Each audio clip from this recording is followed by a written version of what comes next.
ನಮಸ್ತೆ 24x7 ಕರ್ನಾಟಕ.ಕಾಮ್ಗೆ ಸ್ವಾಗತ ಸುಸ್ವಾಗತ ವಿತ್ ಮುಬಾರಕ್. ನಾವೀಗ ಭೇಟಿ ಮಾಡಲು ಬಂದಿರುವಂತದ್ದು ರಾಯಚೂರು ಡಿಸ್ಟಿಕ್ ಲಿಂಗ್ಸ್ಕೂರ್ ಪುರಸಭೆ ಸದಸ್ಯರನ್ನು. ಬನ್ನಿ ಅವರ ಒಂದು ಕಿರು ಪರಿಚಯ ಮಾಡಿಕೊಳ್ಳೋಣ. ಮೇಡಮ್ ನಮಸ್ತೆ. ಸರ್ ನಮಸ್ತೆ. ಸರ್ ನಮಸ್ತೆ ಮೇಡಮ್, ನಿಮ್ಮ ಹೆಸರು?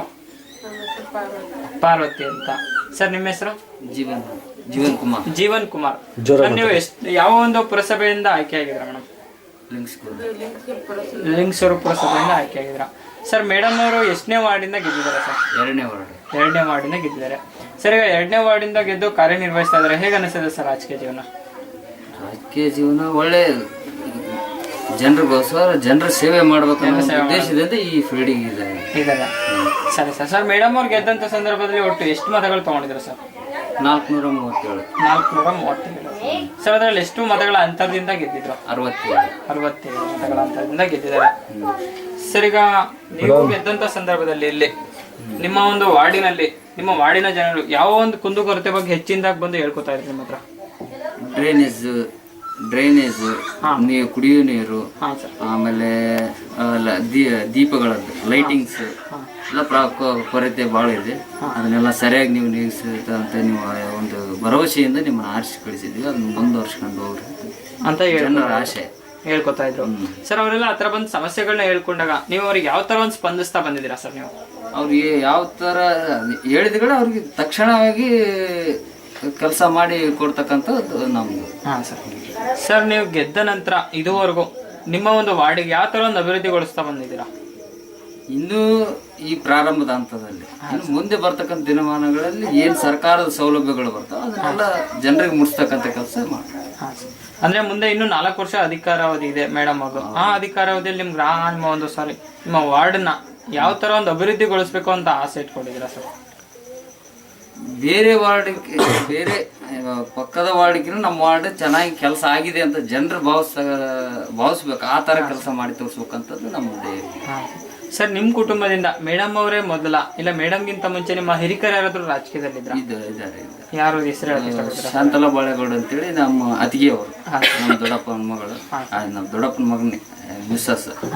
ಅವರು ಪ್ರೆಸಿಡೆಂಟ್ ಈ ಲಿಂಗ್ಸ್ಕೂರ್ ಪುರಸಭೆಯಲ್ಲಿ ಪ್ರೆಸಿಡೆಂಟ್ ಆಗಿದ್ರು. ಹಾ ಸರ್, ಅವರೇನಾ ಸರ್? ಅಂದ್ರೆ ಒಂದು ರಾಜಕೀಯ ಹಿನ್ನೆಲೆಯ ಕುಟುಂಬದಿಂದ ಬಂದವರು ಅಂತ ಹೇಳ್ತೀರಾ. ಸರ್ ಈಗ ಮೇಡಮ್ ಅವ್ರಿಗೆ ರಾಜಕೀಯಕ್ಕೆ ತರೋದಿಕ್ಕೆ ಗುರುಗಳು ಸ್ಫೂರ್ತಿ ಅಂತ ಯಾರಾದ್ರೂ ಇದಾರ ಸರ್ ನಿಮಗೆ? ಆ ಒಂದು ಸಮಯದಲ್ಲಿ ಗುರುಗಳು ನಮ್ಮ ಪಾರ್ಟಿ ಲೀಡರ್ಸ್. ಅವಾಗ ಅಂಬ್ರೇಗೌಡರು ಅಂತ MLA ಇದ್ರು, ಅಂಬ್ರೇಗೌಡ ಬಯ್ಯಾಪುರ ಅಂತೇಳಿ. ಅವರು ನೀವು ಎಲೆಕ್ಷನ್ ನಿಲ್ಸು ಮನೇಲಿ ಅಂತೇಳಿ ನಮ್ಗೆ ಇದು ಮಾಡಿದ್ರು. ಆ ಟೈಮ್ನಲ್ಲಿ ನಿಲ್ಸಿದ್ರು. ಅವಾಗ ಪರಾಜಯ ಆದ್ವಿ. ನೆಕ್ಸ್ಟ್ ಅವ್ರು ಬಿಟ್ಟು ಕಾಂಗ್ರೆಸ್ ಅವರು ಹೋದ್ರು. ಬಟ್ ನಾವು ಅದೇ JDS ನಲ್ಲಿ ಉಳ್ಕೊಂಡ್ವಿ. ಮಾನಪ್ಪ ಉಜ್ಜಲ್ ಅಂತ ಈ ಶಾಸಕರಿದ್ದಾರೆ JDS ನಿಂದ ಅವರ MLA. ಈಗ ಅವರು ಇದ್ರ ಪ್ರಕಾರ ಮತ್ತೆ ಈ ಸಲ ನಾವೇ ಸ್ಪರ್ಧೆ ಮಾಡಿ ಗೆದ್ದಿದ್ದೀವಿ. ಸರ್ ಅವ್ರಿಗೆ ಈ ಸಂದರ್ಭದಲ್ಲಿ ನಮ್ಮ 24x7 ಕರ್ನಾಟಕ.ಕಾಮ್ ಮುಖಾಂತರವಾಗಿ ಏನ್ ಹೇಳೋದಕ್ಕೆ ಇಷ್ಟಪಡ್ತೀರಾ ಸರ್? ಎಲ್ಲರಿಗೂ ಹಿರಿಯ ಮುಖಂಡರಿಗಾಯ್ತು, ನಮ್ಮ ಶಾಸಕರಿಗಾಯ್ತು, ಅವ್ರಿಗೆಲ್ಲ ಕೃತಜ್ಞತೆಗಳು ಸಲ್ಲಿಸ್ತಾರೆ. ಮೇಡಮ್ ನೀವು ಯಾವ ಒಂದು ಮಾತನ್ನ ಹೇಳೋದಕ್ಕೆ ಇಷ್ಟಪಡ್ತೀರಾ ಅವ್ರಿಗೆ? ನಿಮಗೆ ಒಂದು ರಾಜಕೀಯಕ್ಕೆ ಬರೋದಕ್ಕೆ ನಿಮ್ಮ ಗುರುಗಳು ಅನ್ನಿಸ್ಕೊಂಡಿರೋರಿಗೆ ಯಾವ ಒಂದು ಮಾತನ್ನ ಹೇಳೋದಕ್ಕೆ ಇಷ್ಟಪಡ್ತೀರಾ? ಕೃತಜ್ಞತೆಗಳನ್ನ ಹೇಳೋದಕ್ಕೆ ಇಷ್ಟಪಡ್ತೀರಾ? ಸರ್ ಈಗ ನಿಮ್ಮ ಒಂದು ವಾರ್ಡಿಗೆ ನಿಮ್ಮಿಂದ ಅಲ್ಲದೆ ನಿಮ್ಮ ಹಿರಿಯ ಅಧಿಕಾರಿಗಳು ಅಂದ್ರೆ MLA ಇರ್ಬೋದು, MLC ಇರ್ಬೋದು, ಇಂಥವರಿಂದ ಆಗೋ ಕೆಲಸ ಕಾರ್ಯಗಳು ತುಂಬಾನೇ ಇರ್ತದೆ. ಅವರಿಂದ ಈ ತರ ಒಂದು ಕೆಲಸ ಕಾರ್ಯಗಳನ್ನು ಮಾಡಿಸ್ಬೇಕು ಅಂತ ಏನಾದ್ರು ಅಂದ್ಕೊಂಡಿದ್ದೀರಾ ಸರ್ ನೀವು? ಅದಕ್ಕೆ ಅವರಿಂದ ಬರ್ತಕ್ಕಂಥ ಅನುದಾನವನ್ನು ಸಾಹೇಬ್ರ ಜೊತೆ ಮಾತುಕತೆ ಮಾಡಿ ಅದನ್ನೆಲ್ಲ ಬರ್ತಕ್ಕಂಥ ಬಜೆಟ್ನ ತರಂತ ಪ್ರಯತ್ನ ಮಾಡ್ತಾ ಇದ್ದೀರಾ. ಸರ್ ಮೇಡಮ್ ಅವರು ಈಗ ರಾಜಕೀಯ ಜೀವನನ ಹೊರತುಪಡಿಸಿ ಬೇರೆ ಯಾವ ಒಂದು ಸಂಘ ಸಂಘಟನೆಗಳಲ್ಲಿ ಗುರುತಿಸ್ಕೊಂಡಿದ್ದಾರೆ ಸರ್?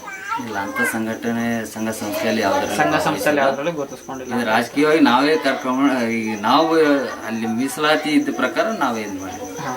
ಸರ್ ನಿಮಗೆ ಅಂದಾಜು ಒಂದು ರಾಜಕೀಯ ಒಡನಾಟ ಎಷ್ಟು ವರ್ಷದಿಂದ ಇದೆ ಸರ್? ಈ ಕನಿಷ್ಠ ಒಂದು 20 ವರ್ಷದಿಂದ 20 ವರ್ಷದಿಂದ ರಾಜಕೀಯ ಒಡನಾಟ ಇದೆ. ಸರ್ ನಿಮಗೆ 20 ವರ್ಷದಲ್ಲಿದ್ದ ರಾಜಕೀಯ ಒಡನಾಟಕ್ಕೂ ಈಗ ನೀವು ಗೆದ್ದು ಒಂದು ಅಧಿಕಾರ ಸ್ವೀಕರಿಸಿರೋಂಥ ಒಂದು ರಾಜಕೀಯ ಒಡನಾಟಕ್ಕೂ ಏನೊಂದು ವ್ಯತ್ಯಾಸ ಕಾಣ್ತಿದೆ ಸರ್ ನಮಗೆ? ಹೊರಗಡೆ ಇದ್ದು ಮಾಡೋಂಥ ಕೆಲಸನೇ ಬೇರೆ, ಚುನಾಯಿತ ಮೆಂಬರ್ಗಳಾಗಿ ಮಾಡ್ತಕ್ಕಂಥ ಕೆಲಸಗಳನ್ನ ಬೇರೆ. ಹೇಗೆ ಅನಿಸಿದೆ ಸರ್ ಈಗ ನಿಮಗೆ? ಅದರಲ್ಲಿ ಮನಸ್ಸಿಗೆ ಒಂದು ಆನಂದ. ಜನರ ಸೇವೆ ಮಾಡಿದ್ದಕ್ಕೆ ಜನರಿಗೆ ಅದ್ರ ಖುಷಿ ಪಡೋದ್ರಲ್ಲಿ ಆ ಖುಷಿನ ನಾವು ಮೇಡಮ್ ನಿಮಗೆ ಏನ್ ಅನಿಸ್ತದೆ ಈಗ ನೀವೊಬ್ಬ ಪುರಸಭೆ ಮೆಂಬರ್ ಆಗಿ ಒಂದು ಕಾರ್ಯನಿರ್ವಹಿಸ್ತಾ ಇದ್ದೀರಾ, ನಿಮಗೆ ಯಾವ ತರ ಒಂದು ಅನುಭವ ಅನ್ನಿಸ್ತದೆ?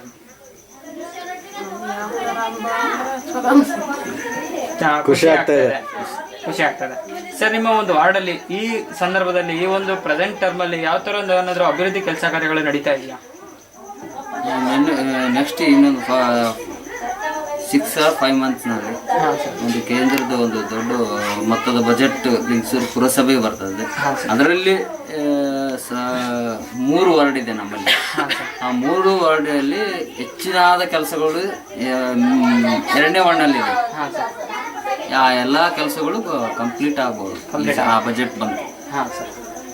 ಸರ್, ಈಗ ನೀವು ನಿಮ್ಮ ಸಮಸ್ಯೆ ನಿಮ್ಮ ಹಿರಿಯ ಅಧಿಕಾರಿಗಳ ಹತ್ರ ಹೇಳ್ಕೊಂಡಾಗ ಅವ್ರು ನಿಮಗೆ ಯಾವ ತರ ಒಂದು ಸ್ಪಂದಿಸ್ತಾ ಬಂದಿದ್ದಾರೆ ಸರ್? ನಿಮಗೀಗ ಒಳ್ಳೆ ರೀತಿಯಿಂದ ಸ್ಪಂದಿಸ್ತಾ ಬಂದಿದ್ದಾರೆ.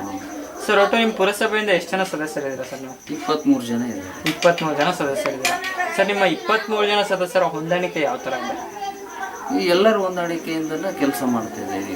ಅಧ್ಯಕ್ಷರು ಅವರು ಅವ್ರು ಕಾಂಗ್ರೆಸ್ನವರಾದರು ಅಧ್ಯಕ್ಷರಂದ್ರು, ನಾವು JDS ಮೆಂಬರ್ಗಳಂದ್ರು, ಎಲ್ಲರೂ ಪರಸ್ಪರ ಪಕ್ಷ ವಿರೋಧ ಪಕ್ಷದ ಆಳ ಪಕ್ಷಕ್ಕೆ ವಿರೋಧ ಪಕ್ಷ ಇದ್ದಂಗೆ ಕೇಳಿದಾಗ ಎಲ್ಲರೂ ಒಗ್ಗಟ್ಟಾಗಿ ಕೆಲಸ ಮಾಡ್ತಾ ಇದ್ದೀವಿ. ಒಳ್ಳೆ ಒಗ್ಗಟ್ಟಿನಿಂದ ಕೆಲಸ ಮಾಡ್ತಾ ಬಂದಿದ್ದಾರೆ ಸರ್. ಅವರಿಗೆಲ್ಲ ಈಗ ನಮ್ಮ ಮುಖಾಂತರ ಯಾವ ಒಂದು ಮಾತನ್ನು ಹೇಳೋದಕ್ಕೆ ಇಷ್ಟಪಡ್ತೀರಾ ಸರ್? ನಿಮ್ಮ ಮಿಕ್ಕಂತ 22 ಜನ ಸದಸ್ಯರಿಗೆ ಯಾವ ಒಂದು ಮಾತನ್ನು ಹೇಳೋದಕ್ಕೆ ಇಷ್ಟಪಡ್ತೀರಾ ಸರ್? ಈ ಎಲ್ಲಾ ಸದಸ್ಯರು ನಮ್ಮನ್ನು ಹೊರತುಪಡಿಸಿ ಅಂತಲ್ಲ 23 ಮಂದಿ ಈ ಒಂದು ಇದರಲ್ಲಿ ಯಶಸ್ಸು ಕಾಣಲಿಕ್ಕೆ ನಾವು ಬಯಸ್ತೇವೆ ರಾಜಕೀಯ ಇದರಲ್ಲಿ. ಸರ್, ಈಗ ಸರ್ಕಾರದಿಂದ ಅನುದಾನ ಅಂತ ಬಂದ್ರೆ ನಿಮ್ಮ ಒಂದು ವಾರ್ಡಿಗೆ ಮೊದಲ ಆದ್ಯತೆ ಯಾವ ಒಂದು ಕೆಲಸಕ್ಕೆ ಕೊಟ್ಟು ಪ್ರಮುಖವಾಗಿ ಕೆಲಸ ಮಾಡಿಸ್ತೀರಾ?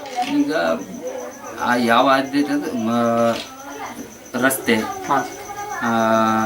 ಕಾಲುವೆ ಮತ್ತು ವಿದ್ಯುತ್, ಹಲವಾರು ಕೆಲಸಗಳು ಬರ್ತವೆ. ಮೇನ್ ರಸ್ತೆ, ಲೈಟಿಂಗು, ಕಾಲುವೆ ಕೆಲಸ ಮಾಡೋದಕ್ಕೆ ಇಷ್ಟಪಡ್ತೀರಾ? ಸರಿ ಸರ್, ಓಕೆ ಸರ್. ಈಗ ನಿಮಗೆ ಮತ ಕೊಟ್ಟು ಗೆಲ್ಸಿರೋಂತ ನಿಮ್ಮ ಮತದಾರರಿಗೆ ಯಾವ ಒಂದು ಮಾತನ್ನು ಹೇಳೋದಕ್ಕೆ ಇಷ್ಟಪಡ್ತೀರಾ ಸರ್? ಅವರಿಗೆಲ್ಲ ಕೃತಜ್ಞತೆಗಳನ್ನು ಹೇಳ್ತೀರಾ ಸರ್. ಕೊನೆಯದಾಗಿ ನಿಮ್ಮ ಮತ ಕೊಟ್ಟು ಗೆಲ್ಸಿರೋಂತ ಮತದಾರರೇ ನಿಮಗೆ ಒಂದು ನೀವೀಗ ಈ ಸಂದರ್ಭದಲ್ಲಿ ಈಗ ಒಂದು ಮೆಂಬರ್ ಆಗಿದ್ದಾರೆ ಮೇಡಮ್ ಅವರು ಅಂತ ಹೇಳಿದ್ರೆ ನಿಮ್ಮ ಮತದಾರರೇ ಕಾರಣ ಸರ್. ಅವ್ರಿಗೆ ಯಾವ ತರ ಒಂದು ಕೃತಜ್ಞತೆ ಹೇಳ್ತೀರಾ ಸರ್?